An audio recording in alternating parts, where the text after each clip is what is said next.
Short question discussion for the लघुत्तरी question, जिसमें कि आपको 6 क्वेश्चन आने वाला है और उसमें से आपको 4 क्वेश्चन को बनाना है।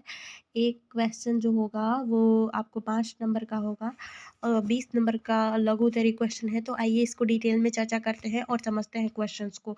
आप इसको समझ लीजिए, थोड़ा सा मैं जो अभी हम लेक्चर बोल रहे हैं उसको अच्छे से सुन लीजिए, दिमाग में थोड़ा बहुत आ जाएगा तो फिर क्या करना है, बस इसको अच्छे से सुन लीजिए, आपको समझ में आ जाएगा। फिर एग्ज़ाम में जाके अपने लैंग्वेज में इसको अच्छे से लिख दीजिएगा। तो चलिए शुरू करते हैं। सारे क्वेश्चंस को देखेंगे तो ये वीडियो लंबा भी हो सकता है, तो इसको देखिए, जितने भी शॉर्ट क्वेश्चन है उसको ख़त्म करेंगे आज, ठीक है। तो चलिए शुरू करते हैं। भारतीय इतिहास जानने के धार्मिक स्रोतों के रूप में रामायण का उल्लेख करें।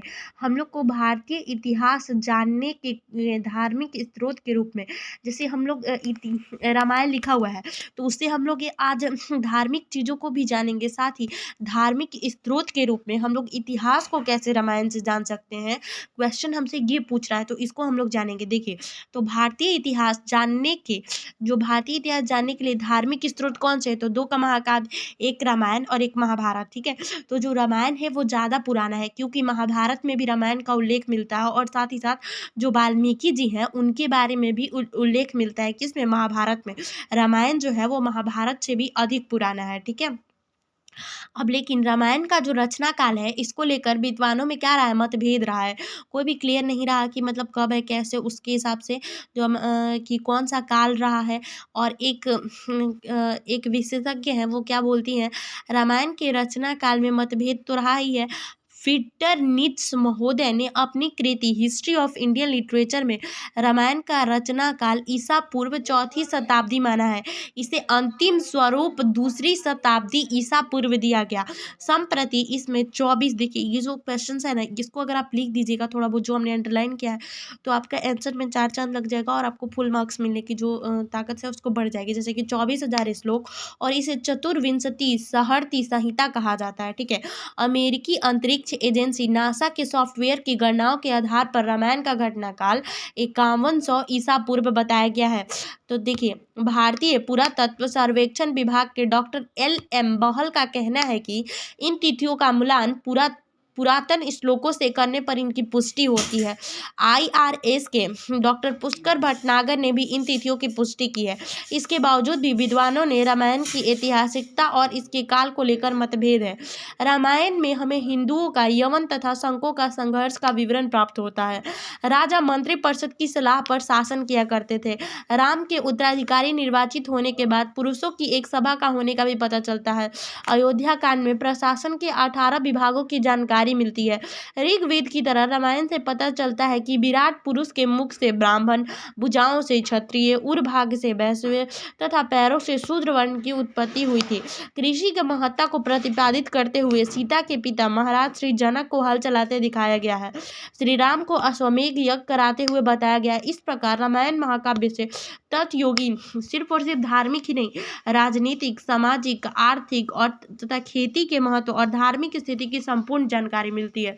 हम लोग को पता चल गया कि रामायण से हम लोग इतिहास की कौन कौन सी जानकारियों को ले सकते हैं। तो आपको समझ में आया कि इससे हमें दिख पा रहा है कि उस समय में कैसे लोग रहते थे, उस समय की राजनीतिक क्षमता क्या थी, सामाजिक, आर्थिक, धार्मिक स्थिति कैसी थी। उस टाइम अश्वमेध यज्ञ कराए जाते थे ताकि, और साथ ही साथ वहाँ पे जो कृषि होती थी उनको भी बढ़ावा दिया जा रहा है, ठीक है। तो इन सारी चीज़ों के बारे में ऋग्वेद से जानकारी मिली और किस तरीके का उस टाइम माहौल था, उस समय की राजनीतिक, सामाजिक, आर्थिक सारे चीज़ों के बारे में हमें जानकारी मिली कि मंत्रिपरिषद का सलाह होता था, उत्तराधिकारी के रूप में कार्य चलता था, राजनीतिक व्यवस्था किस तरीके से होती थी, किस तरीके से साजिशें होती थी, सारी चीज़ें हम लोग को रामायण के द्वारा से ही सब चीज़ें पता चलती हैं। अब हम लोग रामायण को तो देख लिए धार्मिक स्रोत इतिहास के रूप में, अब हम लोग महाभारत को देखेंगे कि महाभारत में कैसे हुआ। तो देखें, भारतीय इतिहास जानने के धार्मिक स्रोतों में महाकाव्य का समय आता है तो 2 महाकाव्य, रामायण महाभारत। जो रामायण है वो बहुत अत्यधिक पुराना है और महाभारत को थोड़ा बाद में लिखा गया, लेकिन इसको भी लेकर के चर्चा होते रहता है कि इसका काल क्या है। तो जो इसका युद्ध का काल है 1400 से लेकर के 1000 ईसा पूर्व के बीच निर्धारित किया गया है, ठीक है ना। इसको आप लिख दीजिएगा तो जो आंसर का क्वालिटी होता है बहुत ही ज़्यादा इंक्रीज कर जाता है। महाभारत में एक श्लोक का संग्रह आता है, इसे शस्त्र सहस्त्र संहिता भी कहा जाता है। 1000 श्लोकों का इसमें जो भी है महाभारत में एक श्लोकों का संग्रह है, इसे सत्य सहस्त्र संहिता कहा जाता है, ठीक है ना। महाभारत में शक, यवन, पारसिक, हुण आदि जातियों का उल्लेख मिलता है। और महाभारत से पता चलता है कि शारीरिक योग्यता, जो शारीरिक अयोग्यता थी, राजा धृतराष्ट्र जो थे वो बड़े थे, लेकिन उनको क्यों नहीं बनाया गया? क्योंकि वो उनकी जो आँख था वो ठीक नहीं था, अंधे थे, इस कारण से उनको नहीं बनाया गया। तो महाभारत से पता चलता है कि कोई भी शारीरिक अयोग्यता राजपद की अयोग्यता थी, ठीक है। धृतराष्ट्र को नेत्रहीन होने के कारण राजा नहीं बनाया गया था। महाभारत में भी 36 मंत्रियों की संख्या बताई गई और चारों वर्णों के लिए जाते थे, ठीक है। महाभारत में उल्लेख है कि जिस प्रकार पशु मेध पर, स्त्री अपने पति पर और ब्राह्मण वेद पर निर्भर है, उसी प्रकार राजा जो है अपने मंत्रियों पर निर्भर करते हैं। ये जो है महाभारत में बताया गया, ठीक है। और इसको विभागों का तीर्थ भी कहा जाता था। महाभारत के जो शांति पर्व में लिखा है वो लिखा है कि चारों वर्ण जो है सबको सुनना चाहिए, ठीक है, सबको सुनना चाहिए, उससे जानकारी मिलती है। और जिस तरीके से रामायण में हमने देखा था सीता माता के जो पिता है जनक को हल चलाते हुए, वैसे युधिष्ठिर जो है, युधिष्ठिर महाराज, उनको भी हल चलाते हुए देखा गया था। कृषि कार्य के महत्व का पता चलता है इससे। और युधिष्ठिर ने भी राजसूय यज्ञ किया था। इस प्रकार रामायण तथा महाभारत में उस योग की राजनीतिक, सामाजिक, आर्थिक और धार्मिक स्थिति की पूर्ण जानकारी मिलती है। दोनों ही महाकाव्य तत्युगीन इतिहास को जानने का महत्वपूर्ण स्रोत है, कि उस समय का जो इतिहास है उसको जानने के लिए ये जो दो महान किताबें, ग्रंथ लिखी गई हैं, तो इससे हमें उनकी बहुत ही अत्यधिक जानकारी इतिहास के बारे में हम लोग को क्या होता है, पता चलता है, ठीक है। क्वेश्चन क्या है, राज तरंगिणी का उल्लेख करें। कलहन कृत जो राज तरंगिणी है, इनका हम लोग को उल्लेख करना है। तो देखिए, जो प्राचीन भारतीय इतिहास लेखन की परंपरा की अंतिम एवं सर्व महत्वपूर्ण कड़ी के रूप में हम राज कलहंतरी को रख सकते हैं। जो प्राचीन भारतीय इतिहास की जो प्राचीन भारतीय इतिहास की लेखन की जो परंपरा रही है, उसकी अंतिम और सर्व महत्वपूर्ण कड़ी के रूप में हम कलहड़ राज को देख सकते हैं। ये जो डाटा है इसको देख लीजिए, 1148 से लेके 1149, इसको आप लिख देते हैं ना, तो आपके आंसर की क्वालिटी बहुत ही ज़्यादा इंप्रूव हो जाती है, ठीक है। काव्य और इतिहास का सुंदर समन्वय मिलता है। घोषाल महोदय, CVM पाठक राज तरंगिणी को एक बिंद की संज्ञा दी है। चाणक्य ने अपने अर्थशास्त्र में इतिवृत्त को भी इतिहास माना है। इतिवृत्त को भी इतिहास माना है। कलहड़ ने अपने इतिहास की पुष्टि समकालीन लेखों, दान पत्र, पुरा लेख में किया है। इसमें तिथि क्रमानुसार राजनीतिक स्थिति का वर्णन मिलता है। कलहड़ का लेखन पूर्वाग्रह के पूर्णतः मुक्त दिखाई जाती है। इसके लेखन में राजनीतिक स्थिति के साथ साथ सांस्कृतिक स्थिति का भी सांगोपांग जानकारी मिलती है। सर्वश्री विशंभरण सन पाठक महोदय ने उचित ही लिखा है कि कलहड़ भोर के तारे के समान आधुनिक इतिहास लेखन रूपी सूर्य के समान दृढ़तापूर्वक खड़ा ही रह सकता है, ठीक है। अब भारत में आए विदेशी यात्रियों की आगमन की सूची, ये क्वेश्चन जो समझ में आ गया ना। कलहड़ राज तरंगिणी का उल्लेख अगर आपको करने को आ जाएगा तो उनके बारे में आप लिख दीजिएगा कि जो प्राचीन भारत की परंपरा की अंतिम और महत्वपूर्ण सर्वकड़ी के रूप में हम लोग इसको देखते हैं। इसका सुंदर, और इनके बारे में जो चाणक्य ने भी लिखा हुआ है, और इस तरीके से एक बहुत ही कलहड़ भोर तारे के समान आधुनिक इतिहास की लेखन रूपी का सर्वमुख दृढ़तापूर्वक खड़ा रह सकता है। तो इतना हम लोग लिख सकते हैं कि बहुत ही इंपॉर्टेंट पार्ट है इतिहास का और बहुत ही अच्छा पार्ट है, ठीक है। Prepare the list of major foreign travellers who visited in India, मतलब भारत में आप प्रमुख विदेश यात्रियों की सूची तैयार करिए। तो देखिए, ये जो है इसमें अगर समय आपको याद करने में दिक्कत हो सकता है, जो भी इसका डाटा है, तो आप इसको समय को बस मत याद करिए, याद कर लीजिए कि मेगास्थनीज, डाइकोमसिस, डायमनोमियस, फहान, येनसांग, इत्सिंग, सुलेमान, अलीबार, अल्मसुदनी, अनबुनी। समय याद करने में दिक्कत होगा तो ये देश याद कर लीजिए, यूनानी, सीरिया, मिस्र, चीन, अरब, गजनी। और ये शासक कौन से शासक के क्षेत्र में आए थे, तो चंद्रगुप्त, बिंदुसार, विक्रमादित्य, पश्चिमी तट। थोड़ा सा आपको टाइम लगेगा याद करने में, बट 2-3 बार इसको देख लीजिए वीडियोस को, तो आपको याद हो जाएगा। जैसे कि मेगास्थनीज कहाँ, कौन से देश के रहने वाले थे, मेगास्थनीज यू में, तो यूनान के रहने वाले थे। कौन से शासन के अंतर्गत आए थे, तो चंद्रगुप्त मौर्य के अंतर्गत। डाइकमेस कौन से देश के रहने वाले थे, सूर्या, तो कौन से शासक के अंतर्गत आए थे, तो बिंदुसार। डैमनोमोनिस कौन से देश के रहने वाले थे, डैमनोमोनिस तो मिस्र देश के। और कहाँ कौन से शासक के अंतर्गत आए थे, तो अशोक के, ठीक है ना। फहान कहाँ, तो फहान चीन। किसके अंतर्गत आए थे, तो चंद्रगुप्त विक्रमादित्य। हेनसांग चीन के थे। किसके अंतर्गत आए थे, तो हर्षवर्धन। इत्सिंग कहाँ के थे, तो चीन। पश्च कहाँ, किस किसके क्षेत्र में आए थे, तो पश्चिमोत्तर के क्षेत्र में आए थे। उस टाइम राजा का उल्लेख नहीं दिया गया है कि कौन थे। सुलेमान जो थे अरब से आए थे। अल अल बिलदारी भी अरब से आए थे। अल मसूदरी, ये तीनों अरब से आए थे। एक जो आए थे सुलेमान जो आए थे वो देवपाल के टाइम में आए थे, और जो अल बिदारी थे मिहिर भोज के टाइम में आए थे। अल मुशादी जो थे महिपाल प्रथम प्रतिहार के टाइम आए थे। और अल बुरनी ये गजनी देश से आए थे। अल बरूनी तो ये पश्चिमोत्तर भारत में आए थे। ठीक है, ये हमने जान लिया। अब एक क्वेश्चन है कि भारत की भौगोलिक पृष्ठभूमि जो है उसका हम लोग को डिस्कशन करना है, कि उसकी विवेचना करनी है। तो देखिए भारत की पृष्ठभूमि के बारे में देखिए, भारत की एक प्रमुख विशेषता है, यहाँ की भूमि पर्यावरण और प्राकृतिक संपदा मानव जीवन के लिए पूर्णतः अनुकूल है। प्रकृति ने मानव को भारत में वह हर साधन उपलब्ध कराया है जिससे वह आर्थिक रूप से आत्मनिर्भर बन सके। हिमालय एवं पूर्वी पुष्टि की समुद्र में स्थित जमीन काफी उपजाऊ। देखे भारत में हर तरीके के लोग रहते हैं, गोरे काले से। यहाँ का वातावरण है बहुत ही अच्छा, ठंडा भी पड़ता है, गर्मी भी पड़ता है, सब हर तरीके के मौसम अवस्था थे। यहाँ पे नेचुरल जो हैबिलिटी है वो भी अच्छी है। यहाँ पे अच्छे मात्रा में पेड़ पौधे जानवर सब कुछ रहते हैं। लोगों के लिए मतलब पानी की कोई दिक्कत नहीं हो चाहिए। ज़मीन भी अच्छे तरीके से फर्टाइल है, लोग खेती करके अपने खाना पीने को उपजा सकते हैं।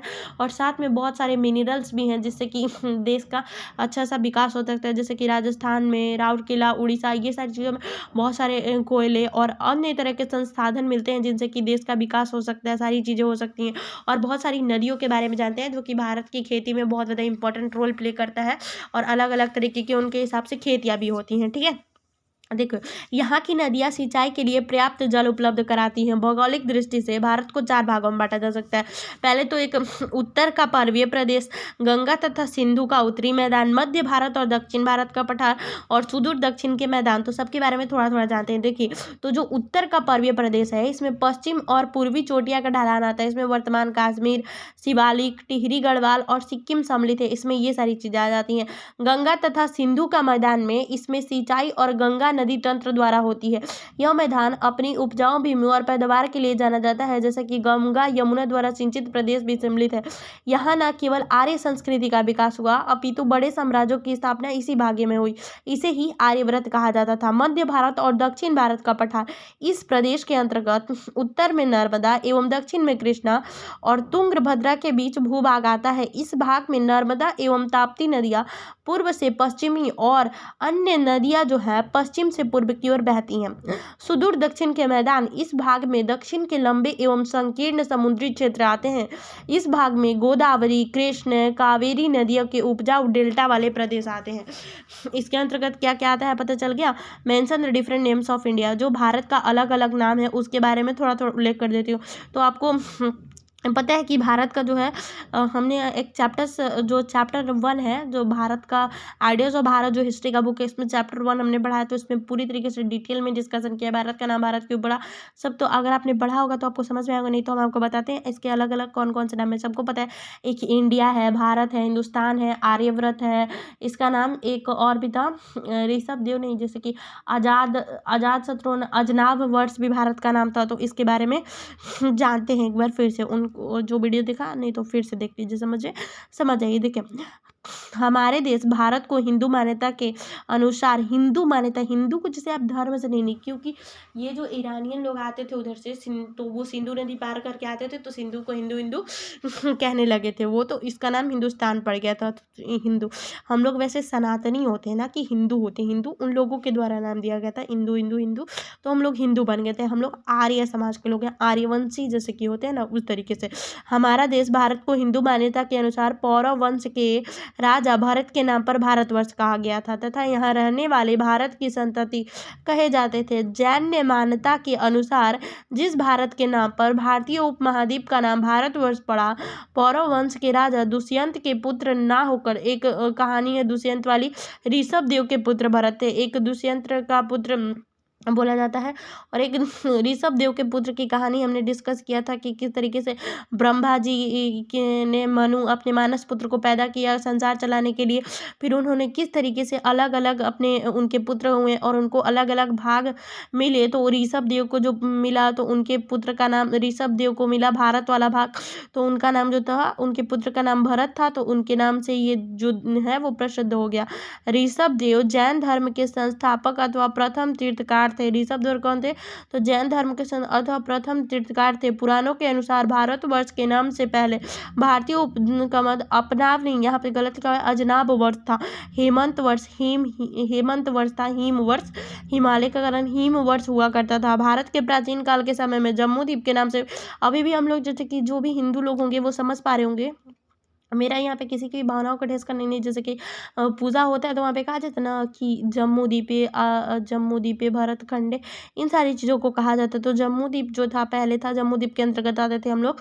मौर्य शासन के क्षेत्र में संपूर्ण उपमहाद्वीप हुआ करता था। बौद्ध ग्रंथों में भी भारत का प्राचीन नाम जम्मू द्वीप मिलता है। भारत को प्राचीन काल के अन्य हिंदुस्तान के नाम से जाना जाता है। हिंदुस्तान ईरानियों के द्वारा हमने बताया था कि किस तरीके से हिंदू करते करते हो गया था। प्राचीन काल में इंडिया का नाम चीनी यात्रियों के द्वारा इन तू कहकर संबोधित किया जाता था। इन टू इंडिया, इंडिया कहकर। भारत को प्राचीन काल से अनेकों नाम दिए गए और सभी नामों में भारतीय संविधान को सिर्फ 2 नाम स्वीकार किए गए हैं, इंडिया और भारत। ठीक है, इंडिया और भारत। जैसे कि इसका नाम आर्यव्रत है, सोने की चिड़िया, बहुत सारे नाम है। ठीक है, लेकिन 2 ही संविधान से एक्सेप्टेड है, इंडिया और भारत। ठीक है, व्हाट इज वेदा? भारत वेद सरकार का जो वेद क्या है, वेदा क्या है? तो वेद शब्द का अर्थ क्या होता है? वेद शब्द का जो अर्थ होता है वो होता है ज्ञान। इस प्रकार इसमें भारत की प्राचीन ज्ञान सुरक्षित है।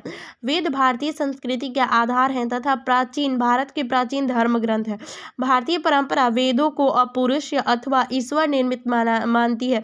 इसके अनुसार सृष्टि के आदि में ब्रह्मा ने कुछ ऋषियों को मंत्रों का प्रकाश दिया। ऋषियों ने अपने शिष्यों को बताया, यह क्रम चलता रहता है। यह ज्ञान श्रवण परंपरा को सुरक्षित रहता है। कालांतर में वेद व्यास ने इस ज्ञान को संकलित कर दिया। इस कारण वेदों को श्रुति भी कहा जाता है। वेदों की संख्या 4 है। ऋग्वेद, यजुर्वेद, सामवेद, अथर्ववेद। इनमें ऋग्वेद सबसे महत्वपूर्ण और प्राचीन रचना होती है। ठीक है, ऋग्वेद की जो महत्वपूर्ण और प्राचीन रचना होती है। ठीक है, शॉर्ट नोट ऑन ऋग्वेदा।